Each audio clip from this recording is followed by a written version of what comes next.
Unlock 2 ની guideline જાહેર કરવામાં આવી છે। 31મી જુલાઈ સુધી દેશમાં અનલોક 2 કર્ફ્યુ રાત્રે 10 થી સવારે 5 વાગ્યા સુધીનો રહેશે।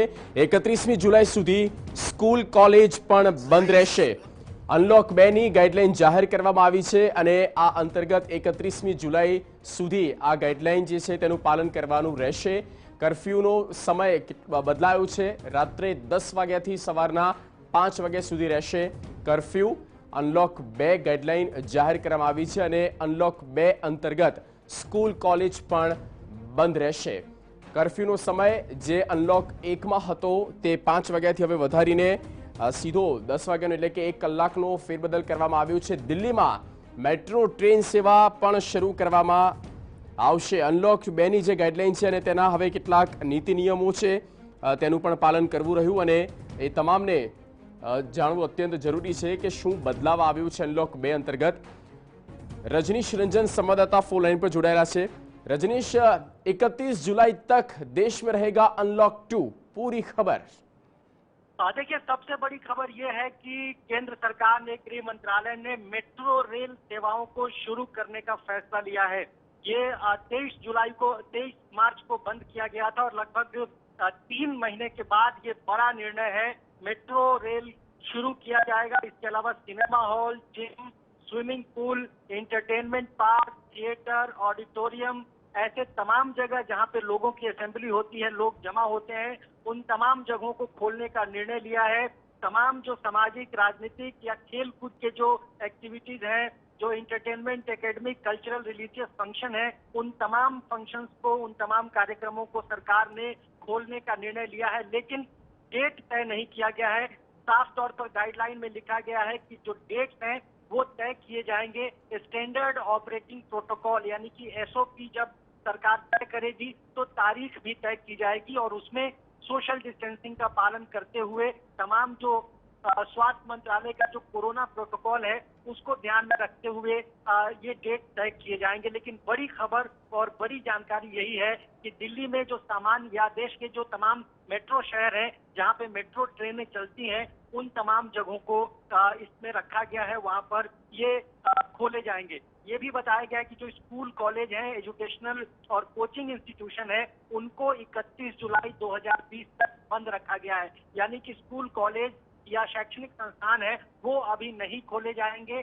लेकिन ये भी बताया गया है कि जो ट्रेनिंग इंस्टीट्यूशन है केंद्र सरकार के और राज्य सरकारों के जो अपने कर्मचारियों के लिए या अभ्यर्थियों के लिए जो ट्रेनिंग वो कराते हैं उसको मंजूरी मिलेगी 15 जुलाई 2020 के बाद। तो बहुत लिबरल और आप कह सकते हैं कि बहुत खुला हुआ ये गाइडलाइन है। इसमें बहुत सारी पाबंदियां जो पहले लगाई गई थी उसको हटा दिया गया है। इंटरनेशनल एयर ट्रेवल के लिए इसमें ये कहा गया है कि जो गृह मंत्रालय की ओर से जो परमिशन मिली है उसको छोड़कर अभी उस पर पाबंदी लगी रहेगी। इसके अलावा जो डोमेस्टिक फ्लाइट है वो जो पहले से चल रहे हैं वैसे ही चलते रहेंगे लिमिटेड मैनर में। और अगर इसमें आगे किसी संशोधन की या बदलाव की जरूरत होगी तो वो की जाएगी। नाइट कर्फ्यू को लेकर जानकारी दी गई है कि रात 10 बजे से लेकर सुबह 5 बजे तक देश में नाइट कर्फ्यू लगा रहेगा। इसमें बदलाव किया गया है। पहले शाम 7 बजे से सुबह 7 बजे तक था, उसके बाद जो अनलॉक 1 आया था उसमें 9 बजे से सुबह 5 बजे तक था। अब उसमें 1 घंटा और बढ़ा दिया गया है। यानी रात में 10 बजे से लेकर सुबह 5 बजे तक बिना जरूरी के कोई अपने घर से बाहर नहीं निकलेगा।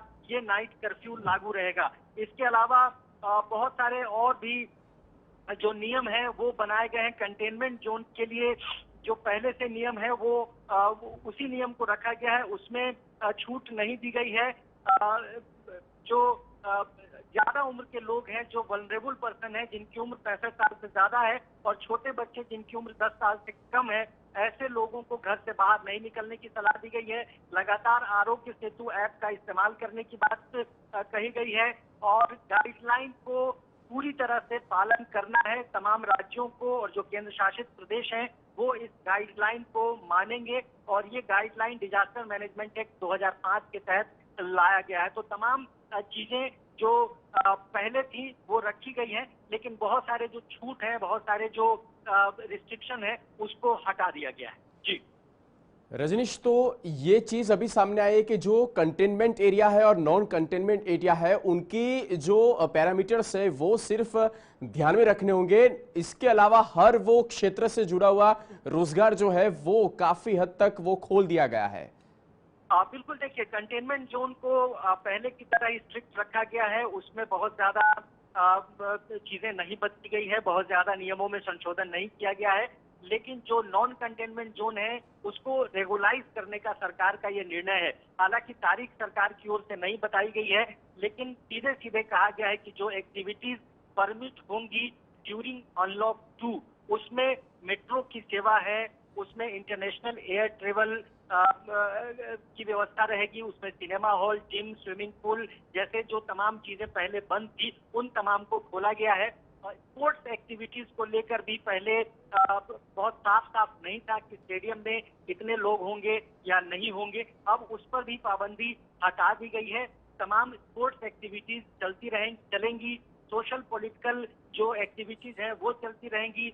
जो धार्मिक अनुष्ठान है वो होंगे, या जो लार्ज कंग्रेगेशन जहाँ पे है, जहाँ पे बहुत बड़ी संख्या में लोग आते हैं, वहां पर पाबंदी नहीं दी गई, वहां पर पाबंदी दी गई है। तो कुल मिला के गाइडलाइन में कुछ रियायतें भी हैं और बहुत सारे जो रिस्ट्रिक्शन पहले थे वो अभी भी बरकरार रखे गए हैं। सरकार ने कोशिश की है कि एकदम से इतनी ज्यादा छूट न दे दी जाए कि लोग एक बार फिर से जो कोरोना संक्रमण है उसका डर भूल जाएं और एक बार बहुत बड़ी तादाद में लोग संक्रमित हो जाएं। तो बहुत छिटपुट तरीके से और बहुत ही सामान्य तरीके से इसको बहाल करने की कोशिश की जा रही सरकार की ओर से। और बड़ी बात यह है कि तारीख अभी नहीं बताई गई है, उसमें भी सरकार ये तय करेगी कि किस तारीख से इसको खोला जाना है और उसकी किस तरह की तैयारी हो सकती है, कितने लोगों को ट्रेवल करने दिया जाएगा, उसमें एसेंशियल नॉन एसेंशियल सर्विस के जो लोग हैं उनको किस तरह की प्राथमिकता दी जाएगी, और लोगों में